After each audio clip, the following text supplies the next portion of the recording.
Son las 6 de la mañana de este miércoles 13 de julio de 2016. Esta es la hora de la verdad.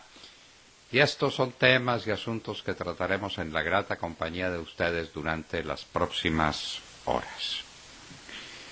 Empezamos por los Estados Unidos. Entre el señor Sanders y la señora Hillary Clinton están jugando con candela y están creando un problema que puede ser insoluble para la economía de los Estados Unidos. Subir el salario mínimo en un 50% de una vez es simplemente un acto destructivo de toda la disciplina monetaria y de todos los controles inflacionarios de la nación. Y darle universidad gratuita prácticamente a todos los americanos suena muy lindo, pero es que universidad gratuita no existe. La pregunta es quién la paga. Entonces no la pagan los estudiantes, la tiene que pagar el fisco, es decir, la tienen que pagar los mismos, los contribuyentes, pero no en la medida en que tengan hijos en la universidad, sino en cualquier medida que sea. ¿Quién paga eso? ¿Y cuánto cuesta? Un par de irresponsables compitiendo demagógicamente por la presidencia de los Estados Unidos. Cuando los generales controlan abastecimiento de alimentos y los nombran para dirigir el Consejo de Economía Nacional, cuando eso ocurre, la economía está reventada. Los generales son muy buenos y son muy capaces y algunos son muy ilustrados y muy inteligentes, pero ¿quién ha dicho que lo suyo es manejar la economía de un país? Pues eso pasa en Venezuela. El señor Maduro resolvió nombrar al ministro de Defensa, al general Padrino López, para controlar el abastecimiento de alimentos y presidir el Consejo de Economía Nacional. Si nos dicen que el señor Padrino López es economista, rectificaremos con mucho gusto. De otra manera, nos parece un suicidio. Es como nombrar un economista de comandante de las fuerzas militares. Pues obviamente acaba con ellas. De la misma manera que un comandante de las fuerzas militares, haciendo de economista y de jefe de todos los economistas de un país, acaba de acabar con un país. Cada uno en lo suyo. O es como poner en un quirófano arquitectos, o poner a que construya una carretera un veterinario. Eso no puede ser, eso no puede ser. Golpes en el vacío que está dando Maduro. Y a propósito de Venezuela, el Citibank cierra en Venezuela. Maduro iracundo dice que eso es un boicot contra Venezuela. No, es que en Venezuela no puede trabajarse financieramente. Eso es imposible. Una inflación del 700% anual hace el ejercicio de la banca completamente imposible. ¿Con qué tasa de interés se trabaja? ¿Cómo se miden los riesgos de un negocio con una inflación del 700%? Eso es imposible, eso es imposible. Venezuela es absolutamente inmanejable, el Citibank lo confirma. Están hablando de otro referendo en el Reino Unido. A la señora Teresa, a la nueva canciller de hierro, le están diciendo los demás jefes de Estado de Europa que le apure. Y que ya que se va a salir la Gran Bretaña, que lo haga rápido, porque la decisión del pueblo británico es esa, salirse de la Unión Europea. Sálgase rápidamente. Lo que pasa es que querían salirse sin salirse, y eso no se lo aceptó el resto de Europa. O están adentro o están afuera. En Colombia, la vía de la prosperidad. Esto hay que verlo de cerca y por eso nosotros lo trataremos de cerca con un senador de la zona, de la región, del departamento del Magdalena. La vía de la prosperidad es una carretera muy importante para la que adjudicaron todo el dinero, entregaron todo el dinero y la vía no aparece. Un nuevo desfalco, un desfalco fenomenal. Y Santos esta vez, no tiene cómo acusar al presidente Uribe. De manera que es él el culpable. Falta de control, falta de manejo. ¿Qué pasó en la vía de la prosperidad? O en otras palabras, prosperidad sí, pero ¿para quién?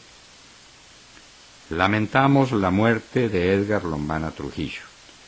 Fue nuestro alumno muy destacado en unas clases que dimos de Derecho Penal General. Fue un jurista importante, magistrado de la Corte Suprema de Justicia, y falleció en un absurdo accidente que no entendemos. Como accidente muy grave sufrió también el gobernador de Boyacá en una carretera de Boyacá, dentro del paro camionero. La situación del paro camionero es crítica, es crítica la situación del país con el paro camionero. Eso hay que dejarlo claro. Ya hay zonas del país donde no hay comida. Aquí en Bogotá hacen falta cosas.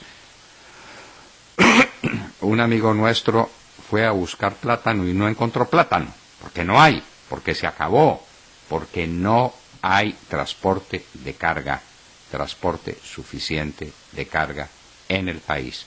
Y esto es una situación crítica, va a volver pedazos el control inflacionario, pero el gobierno es absolutamente incapaz de afrontar los temas esenciales. Y ahí está el exalcalde de Manizales diciendo que es que presionados no negocian. Pues es que no negocian ni presionados ni sin presión. Estuvieron 5 años tratando los temas y no los acordaron. Y ahora dicen que es que los están presionando.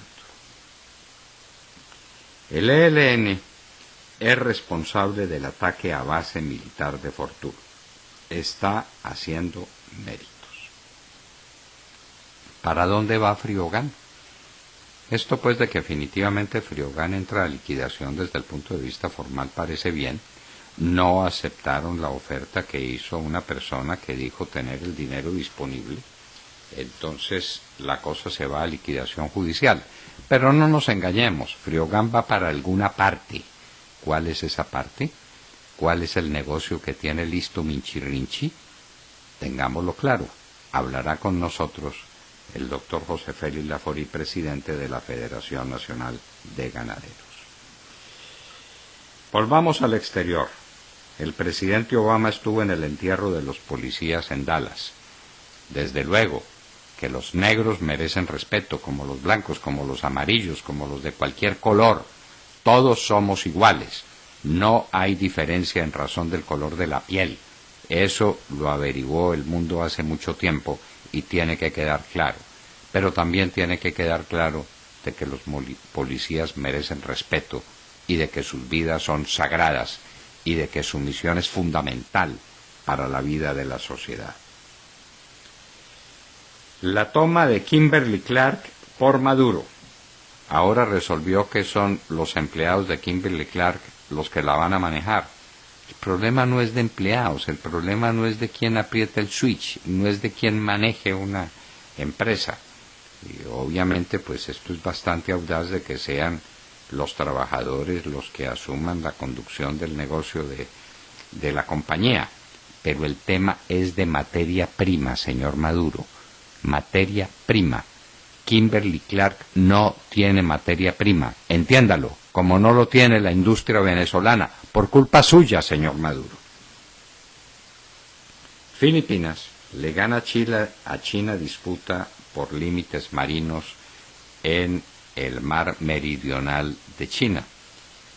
Y resulta que China dice que el fallo es injusto y que no lo cumple. ¿Qué va a pasar entonces ahora? Está explotando la China parte de ese mar que tiene riquezas importantes en petróleo y en otro tipo de mineral. ¿Qué va a pasar? Para la FAO, que es la Organización Mundial para la Alimentación de la ONU, el 75% de los habitantes de Sudán necesitan alimentos. ¿Por qué no se pronuncia sobre Venezuela la FAO también? ¿Por qué no saca un tiempito y no mira solamente a Sudán, sino también a Venezuela? Pero la ONU callada, muy cautelosa con el tema de Venezuela. Austria toma posesión de vivienda natal de Hitler para que no la conviertan en lugar de peregrinación. Era lo que faltaba. Están convirtiendo en lugar de peregrinación la casa donde nació Hitler. Eso es el neonazismo. que ya es tan grave en Austria como para que el gobierno tenga que tomar posesión de la casa natal de Hitler. En Brasil, Lula da Silva anuncia que se lanzará de nuevo a la presidencia para el 2018 si el país no está funcionando bien. Dice él, claro, está funcionando tan mal como usted lo dejó, señor Lula. Así de mal está funcionando. Mensaje de obispos y arzobispos de Venezuela al país. Es un mensaje histórico, una cruda radiografía de lo que está pasando, ni más ni menos, y una exhortación para que esto tenga una salida y una salida democrática. Permítanle al pueblo venezolano revocar un presidente incompetente, que eso dice la Constitución de ellos. Pero ponerle trabas a ese asunto, impedirlo por la fuerza, es sacar a Venezuela del orden constitucional y lanzarla definitivamente a la desesperación y a la violencia. Y a propósito de cartas, la de Santos al presidente Uribe, para que entienda el proceso de paz. Señor Santos, el presidente Uribe es bastante inteligente, es bastante listo, ha entendido todo su cuento y se ha pronunciado sobre él en múltiples ocasiones. El que no quiere entender es usted, y para eso no se necesitan conversaciones especiales. De modo que perdió su carta, muy mal escrita además, muy aburrida, repitiendo lo mismo que usted ha dicho toda la vida y metiendo mentiras que no se pueden dejar pasar por alto. Sobre el tema de la impunidad, usted omite, con lo que quiere decir, queremos decir que miente. Con el tema del narcotráfico y de la minería ilegal, no es cierto que las FARC hayan dicho que dejan ese negocio. No es cierto. Díganos dónde está dicho eso en los acuerdos. Díganos dónde. Las FARC han dicho que se van a ocupar de convencer a los campesinos de que siembren cultivos alternativos. Hágame el favor. Eso es muy distinto que decir que renuncian a la producción, a las rutas, al narcotráfico. Ellos son el cartel más grande del mundo. No mienta, señor Santos, ni venga con el cuento de que es que al presidente Uribe hay que explicarle despacito la paz porque no la ha entendido. Él la entiende. Lo que pasa es que no está de acuerdo con las innumerables mentiras, falacias, hipocresías que están contenidas en el proceso y en los documentos que ya se han firmado. La Iglesia Católica Colombiana está en un lío, y es que los monseñores Salazar y Castro quisieron meterle un gol a todos los curas del país, obligándolos a que le dijeran a los fieles que habían que votar sí al plebiscito. Ese fue un cuento de Santos y monseñor Salazar y Castro, que son bastante zurdos y que de evangelio poco, pero de política mucho. Quisieron poner a los curas a votar, a decirle a la gente que había que votar por sí al plebiscito. Y los curas, es decir, los demás obispos y arzobispos, se sublevaron y dijeron: no decimos eso, que la gente vote en conciencia. Y a monseñor Salazar y Castro los dejaron con un palmo de narices, porque querían hacer política desde el púlpito. Entonces ya pues estamos en que van a hacer política todos los ministros y todos los servidores públicos, pero querían hacer política también con los obispos y los arzobispos y los curas. No, es como demasiado, es como demasiado. Monseñores, dedíquense al evangelio, que ahí lo hacen mejor, aunque a ustedes parece que eso ya se les olvidó, porque están dedicados a hacer política hace mucho tiempo, y olvidaron el mensaje de Jesús, y olvidaron el evangelio. Este es un país que está perdiendo la fe. Este es un país donde crecen las comunidades cristianas porque ustedes abandonaron el rebaño y se dedicaron a aquello que no le corresponde, a hacer política. No hagan política, prediquen el evangelio, que esa es su misión. Y en Hoy en la Historia estamos hablando sobre el Mediterráneo y llegamos a Grecia, la cuna de toda la cultura occidental. Después de haber hablado de las grandes culturas del Mediterráneo, tenemos que llegar a Grecia, y ahí llegamos. De todo esto y de mucho más hablaremos en las próximas horas, en la Hora de la Verdad. Buenos días, doctor Fernando, compañeros de la mesa y a todos nuestros oyentes. Sí necesitamos cafecito en la mañana para digerir la crítica situación que está generando el paro camionero en el país, que está en una grave crisis. Pérdidas multimillonarias, escasez de alimentos en Boyacá, Antioquia, Nariño, Santander, Cundinamarca y la costa. Productores de Santander están echando el río Chicamocha cosechas enteras de tomate y de cítricos. Productores de leche han tenido que botar más de 200.000 litros de este producto porque no tienen capacidad de almacenar tanta leche, no hay cómo transportarla y se le está dañando. En Tumaco no hay gasolina para las ambulancias ni para los carros de la policía. A nivel nacional, plazas de mercado están casi vacías y lo que hay, pues, tiene precios por las nubes. El sector avícola se está viendo muy afectado porque no hay alimento para los pollos, pues toneladas de maíz están represadas en el puerto de Buenaventura. Y otros hechos graves de las protestas de ayer en Boyacá, doctor Fernando, el asesinato de uno de los camioneros al que el SMAT le disparó directo a la cabeza con un proyectil. Además, ocurrió un accidente en el que resultó herido el gobernador de Boyacá y su comitiva. En cuanto a esto, el director de la Policía Nacional, el general Jorge Hernando Nieto, aseguró que el accidente fue por causa de vándalos infiltrados en las protestas. Y a causa del cierre de las vías y demás hechos lamentables, el presidente Juan Manuel Santos pidió al ministro de Defensa que militarizara las carreteras y aseguró que el gobierno se levanta de la mesa de negociaciones hasta que no se esclarezca las causas del accidente del gobernador.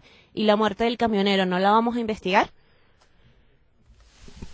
También hay que destacar que parece muy extraño que al punto al que ha llegado el paro coincida precisamente con una investigación que le están haciendo a Pedro Aguilar, líder nacional de la Asociación de Camioneros, por estar supuestamente vinculado con un cartel de chatarrización. Y como si no estuviéramos mal, doctor Fernando, representantes regionales del Instituto Colombiano de Bienestar Familiar también iniciaron un paro esta noche a las 12 de la noche por causa de irregularidades que se están presentando en los hogares infantiles de toda Colombia. Lo cierto es que Colombia se está convirtiendo en un país de paros. Muy bien, esa pues es la situación que se genera con el paro camionero, que es supremamente grave. Lo que pasó en Boyacá es muy grave, lo que está pasando en todo el país. Hay desabastecimiento en Bogotá, es que no lo quieren reconocer. Pero usted pasa por los mercados tradicionales y hay mucho menos de lo que ha habido siempre. Y hay lugares como en el sur de la ciudad, donde, por ejemplo, la carne no llega. Y la carne no llega porque no hay transporte de ganado, así de sencillo. La situación no es para reír y tenemos un gobierno que sigue hablando de paz con los bandidos. De manera que aquí siguen de personajes los santriches y los grandas y todos esos y los alapes, todos esos sinvergüenzas y los grandes problemas nacionales a la deriva. Como este problema del paro camionero. ¿Quién volvió a oír hablar del manejo del precio de los combustibles? ¿Por qué tantos impuestos? Del manejo de los peajes. ¿Por qué cobran peajes por vías que no están construidas? Es decir, cobrándole verdaderos impuestos a toda la gente que transita y a los camioneros en primer lugar, que son los que mueven el país. Esto tiene que tener una solución, pero una solución de fondo, tratando el problema en serio y no con bravuconadas en las que nadie cree. Todo el mundo suelta la carcajada cuando oye al exalcalde de Manizales diciendo que es que bajo presión no negocian. Como si este gobierno no negociara bajo presiones y no entendiera de presiones, un gobierno que no tiene personalidad, que no tiene norte, que no tiene brújula, que no tiene carácter. Pero ahora se está haciendo el macho con los camioneros simplemente porque no tiene fórmulas para solucionar el problema, no las tiene. Y estamos a miércoles y recuerden que la semana pasada hablamos con el presidente de FENAVI, de la Federación Nacional de Avicultores, y nos dijo que a mediados de esta semana la situación de la industria avícola se volvía crítica, que ya entonces era grave, que para mediados de esta semana la situación es crítica, y son millones de pollos que están esperando alimento y que no dan tregua. ellos comen todo el día, todos los días, y eso no da tregua. El problema camionero es mucho más grave de lo que la gente cree y de cómo el gobierno lo trata, porque las cosas serias aquí no se manejan seriamente. William Calderón. Doctor Londoño, buenos días Colombia, gracias por invitarnos a sus hogares y a sus vehículos. Hoy es miércoles 13 de julio del año 16, son las 6:25 de la mañana. Enloquecido, el presidente de las FARC, sobre quien recae el adjetivo de traidor por hacerse elegir con los votos del expresidente Álvaro Uribe Vélez para gobernar con los ideales del socialismo del siglo XXI, envió una extensa epístola, William. A su antecesor para pedirle una vez más que se acerque a su proceso de paz con el narcoterrorismo, representado por el primer cartel de la droga en el mundo. El sátrapa bolivariano recuerda cínicamente que ambos como presidentes fueron elegidos para gobernar el país por el camino de la reconciliación y sin enfrentamientos, como ejemplo de paz ante los líderes de la nación, olvidando de tajo las innumerables veces que ha tratado de mano negra, rufián de barrio, de esquina, tiburón y demás calificativos a su jefe de gobierno y exmentor Álvaro Uribe Vélez. El mandadero de los cubanos. Mandatario de los colombianos. Así, quien fuera ministro de Defensa del gobierno Uribe, le recordó al expresidente que las FARC supuestamente entregarán las armas, abandonarán el secuestro y la extorsión, dejarán a un lado su negocio del narcotráfico y se someterán a la justicia, que les daría cárcel de 5 a 8 años, cuando los propios narcoguerrilleros han dicho que no pagarán un día de prisión, que a Juanpa le falta pelo pa' moño, como se lo dijo su camarada Timochenko. El camarada Santiago le ruega al expresidente Uribe sumarse a la paz para crear un consenso nacional alrededor del tema que lo trasnocha y le dará el Nobel de Paz. Preguntas. ¿Será que paz para el carcelero del régimen es la persecución implacable contra Uribe y su partido? Recordemos que el hermano del presidente Uribe está en las mazmorras del régimen, como varios de sus ministros y jefes de departamento, y lo mismo que los verdaderos héroes de la patria, eso sin sumar las amenazas contra sus hijos y amigos, como el excandidato Oscar Iván Zuluaga, Luis Alfonso Hoyos, David Zuluaga, Luis Carlos Restrepo, el exministro Arias y el doctor Luis Alfredo Ramos Botero, hoy en el ramo verde colombiano, preso político. ¿Quién va a elegir el Tribunal de la Jurisdicción Especial de Paz? ¿Por qué en su misiva no habló del ELN? ¿Por qué no tocó el tema de la entrega de armas? ¿Y de los narcos qué, doctor Londoño? Y de los mapas, de los dos mapas que... ¡Ay, del Codazzi! ¡Ay, sí! Que, a ver, el Agustín Codazzi, el nuevo Agustín Codazzi colombiano, ¿por qué no aparece con los mapas? El famoso general Flores. Él aprendió pocas cosas en la escuela militar, como lo revela el que quedó entre los últimos puestos de su promoción, lo que es pues un INRI que lo acompañará toda la vida. ¿Cómo llegó a general? Nadie se lo explica. Los últimos de las promociones no llegan a generales. Él llegó a general, pero parece que aprendió a pintar mapas. ¿Sí? ¿Dónde están los mapas? Queremos ver los 23 mapas de las zonas de tolerancia que se han inventado. No saben qué hacer. Están encartados. Santos dijo que el 20 de julio anunciaría la paz definitiva y tendría el documento último con las FARC. ¿Usted cree que si estuviera a una semana de semejante éxito, le escribiría al presidente Uribe para que se sumara a él y para que quedara también de vencedor? Es para meter a Uribe en el canasto en que está metido, en la encartada en que anda. Claro. Está encartado hasta el alma. Sí. Quiso meter también a los curas, No olvide, William, que quiso que Monseñor Salazar y Monseñor Castro se salieran con la suya y le pidieran a todos los curas que leyeran un mensaje pidiendo el voto por el sí al plebiscito. No hay derecho, no hagan política. Pues eso le dijeron los demás, que no, señor, que ellos no hacen política, que el voto es en conciencia y que cada uno vote en conciencia. Entonces, William, y además es ofensivo porque le dice, venga aquí y yo le explico el proceso de paz. Es que no lo ha entendido. No le da guayabo y se limpia con Uribe, el mantel.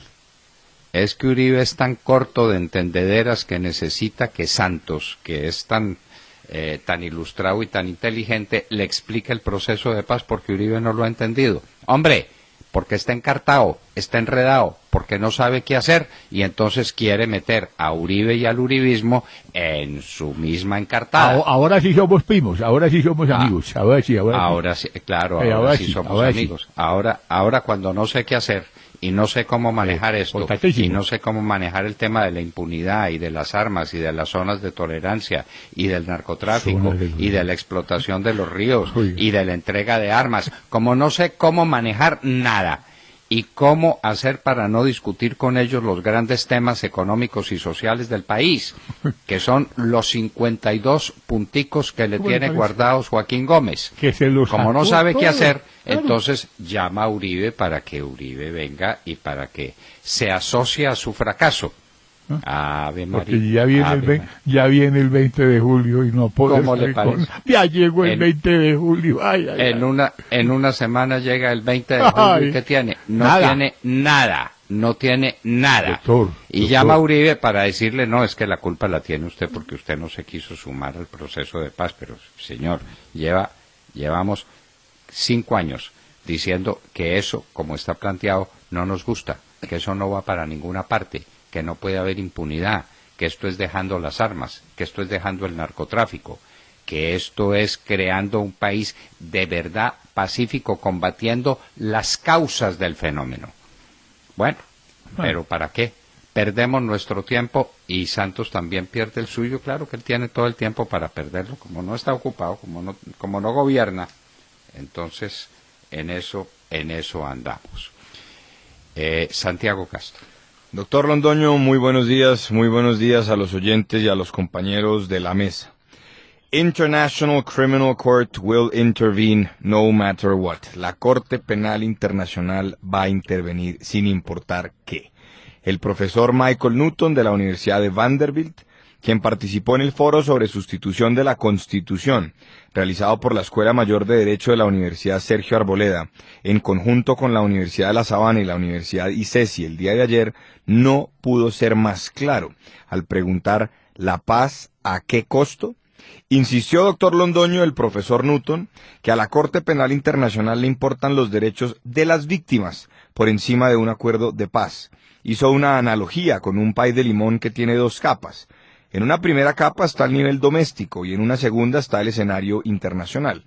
El meollo del asunto es que si el acuerdo de paz incluye la garantía de no procesar como corresponde a los responsables por crímenes de guerra y violaciones graves de derechos humanos, la Corte Penal Internacional puede intervenir y tiene jurisdicción para hacerlo. Fue inclusive más allá. El profesor Newton, doctor Londoño, insistió en que si la riqueza acumulada durante el conflicto es usada con fines políticos por actores que reciban algún tipo de amnistía o perdón, sería un aliciente para la intervención por parte de la Corte Penal, pues los acuerdos de paz en ningún momento pueden irrespetar o llegar a suplantar las instituciones formales del Estado y mucho menos agredir a las víctimas. Recordemos que hasta ahora no sabemos, doctor Londoño, cómo van las FARC a reparar a sus víctimas ni cómo se evitará que financien sus actividades políticas con el capital que han acumulado debido al narcotráfico. Sugiere también el profesor Newton que Colombia es un país donde a pesar del conflicto se han mantenido las instituciones formales del Estado y que ello ha garantizado un nivel relevante de cohesión social que no puede desconocerse. Si la tesis fuera proceder con un acuerdo para consolidar dichas instituciones, el asunto sería diferente. pero lo que se ve es un intento por sustituir o, como lo dijera también Hernando Yepes Arcila, suplantar las instituciones formales existentes.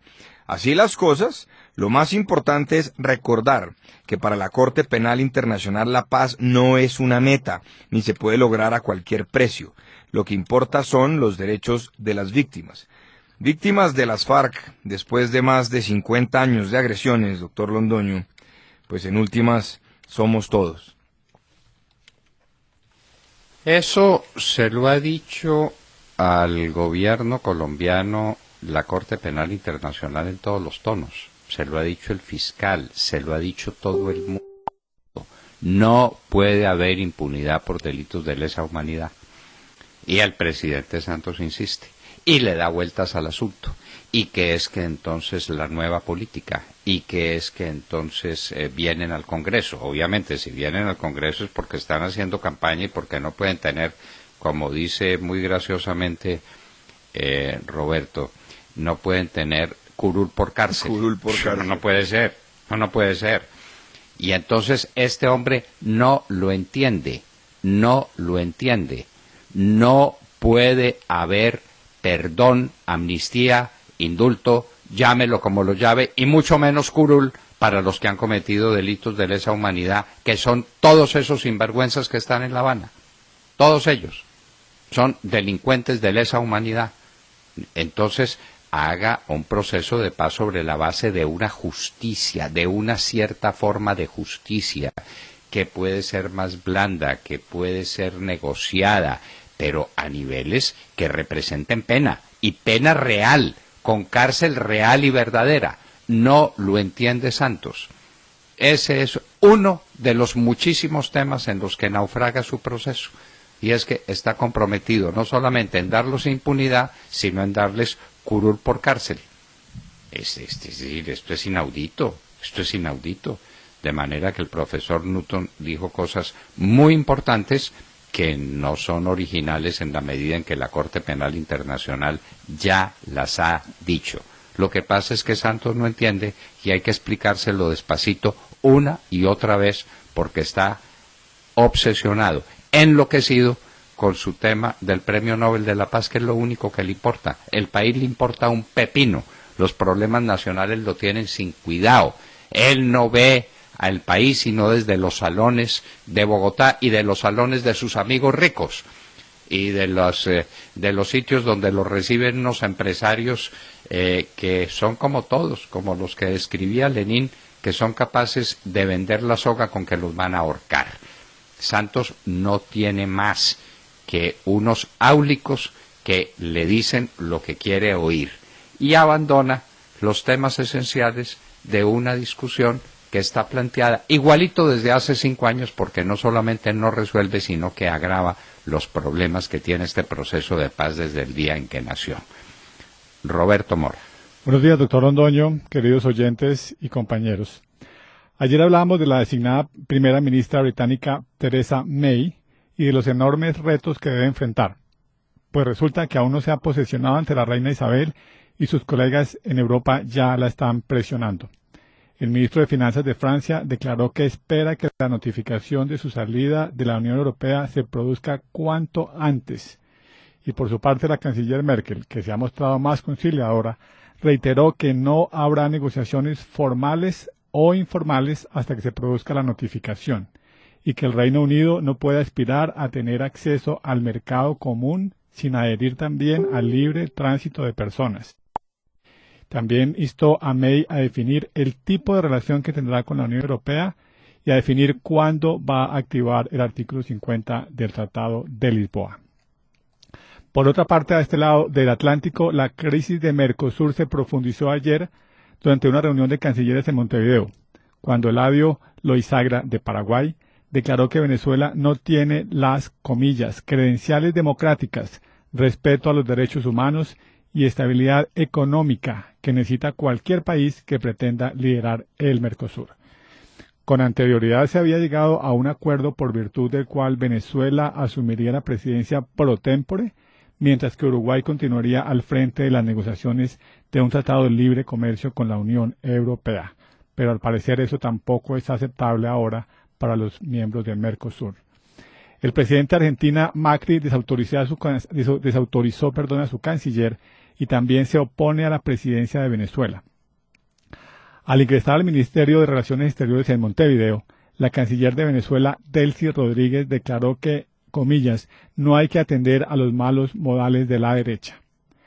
Cierro comillas, pero fue desmentida de inmediato por el canciller de Uruguay, Rodolfo Nin Noboa, quien expresó que cada uno de los países está manteniendo su posición, por lo cual se aplazó cualquier decisión para mañana jueves, luego de consultas entre los países.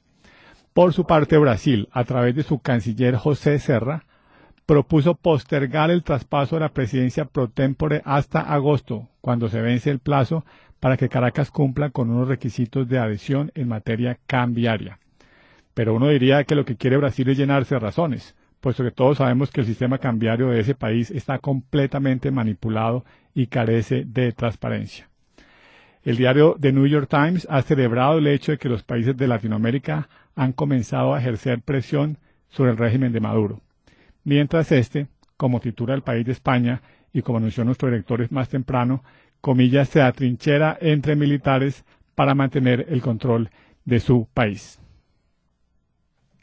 Mantener el control de su país poniendo a los generales a que manejen la economía. Imagínense. Le falta poner economistas a que manejen el ejército. Cada uno hace lo suyo y cada uno hace lo que sabe. Cuando uno pone los generales a manejar la economía es porque está muy perdido. La economía no se maneja con criterio militar, como no se manejan los ejércitos con criterio económico. Y como no se maneja a PDVSA con los émbolos políticos. Pues desde luego. Cada cosa necesita sus especialistas. En un quirófano usted no puede aceptar ingenieros, pues porque se le mueren los pacientes, y abogados tal vez diría que mucho menos. Eso no puede ser. En todo caso, en Mercosur tiene Maduro nuevos problemas, como los tiene en la OEA. No ha empezado a tenerlos en forma como los debiera tener con la ONU, porque allá hay mucho mamerto que sigue esperando que el socialismo del siglo XXI tenga éxito. Pero lo que es ya con Almagro de la OEA tiene suficientes problemas. Y ahora es con Mercosur. Esto es una humillación. Le toca, porque le toca dentro de unos reglamentos escritos o no escritos que tiene el Mercosur para ir rotando la presidencia, le toca la presidencia a Venezuela. No se la dan. Venezuela tiene que salir de Mercosur y va a salir de Mercosur porque no está cumpliendo las reglas esenciales de ese mercado común. Si no hay libertad en el manejo cambiario, pues no hay mercado común. ¿Quién le despacha a Venezuela de Mercosur si Venezuela no paga? Bueno, entonces... Como decíamos en otra ocasión, el régimen ha hecho méritos suficientes para ser tratado como un par internacional. Así es, y así va a ser tratado. Y en un momento estaremos con el senador Honorio Enríquez del Centro Democrático Generación del 14, quien nos va a hablar de la famosa vía de la prosperidad. ¿Qué pasó con eso? ¿Qué está pasando? Ya en un minuto Honorio Enríquez estará con nosotros en la hora de la verdad.